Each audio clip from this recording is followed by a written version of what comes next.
vụ nè, đi chung ơi.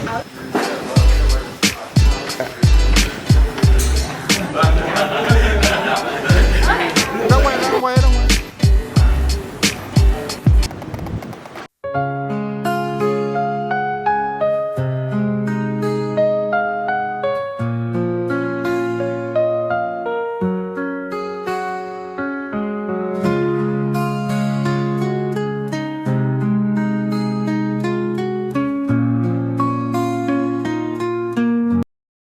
Everyone, I would like to imagine something. You're walking back into your old university classroom after many years. The desks are the same, the whiteboard is still there. And suddenly, the memory comes rushing back. You remind a story. A few weeks ago, me and my friend returned to our old classroom. At first, it was just the empty room. But then, the memory started flowing back. I remember my first presentations. I remember how nervous I was. And my classmates cheering up me on. And within this second, I wasn't just standing in the present anymore. I was reliving the moments from years ago. That experience made me wonder, why do the stories stay our mind so long? Why can't Let's begin with memory. Scientists have discovered that our brains are not designed to remember isolated facts very well. Think about it. Can you remember a random statistic you heard last week? Probably not. But you might remember a story someone told you years ago. Why? Because story recollection when information is presented as a story. The brain organizes events into a meaningful sequence. This process activates the hippocampus, a region responsible for memory formation. Story also provide context. Instead of remembering separate pieces of information, we remember characters, informations, and events connected together. That is why many of us can remember childhood story in great detail but struggle to remember facts from a textbook.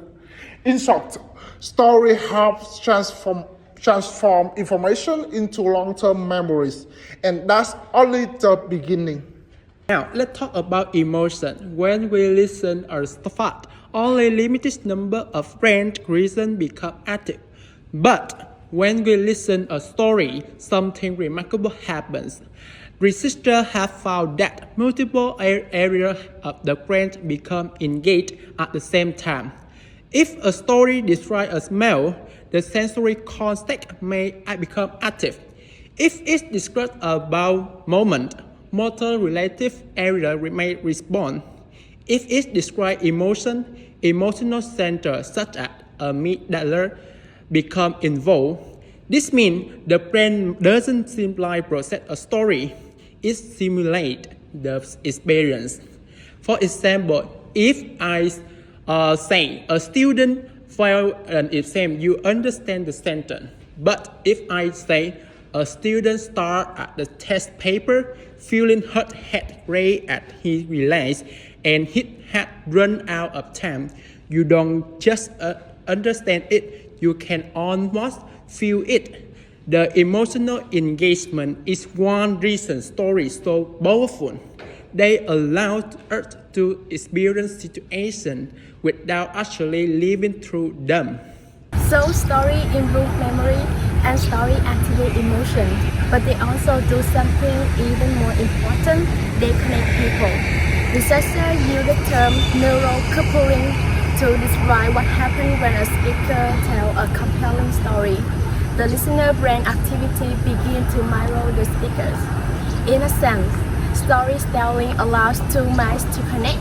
This may explain why stories have existed in every culture throughout human history. Story teach values, story pass down knowledge, and story help us understand people whose experiences are different from our own.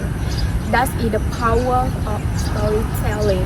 It doesn't just communicate the information, it creates understanding. So, next time if you tell a story, remember this.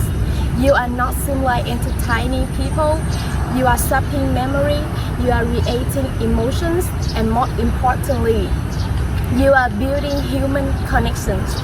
Thank you. Story help us remember. Story help us learn. Story help us feel. Story help us connect, and that's how storytelling rewire the brain. Thank you.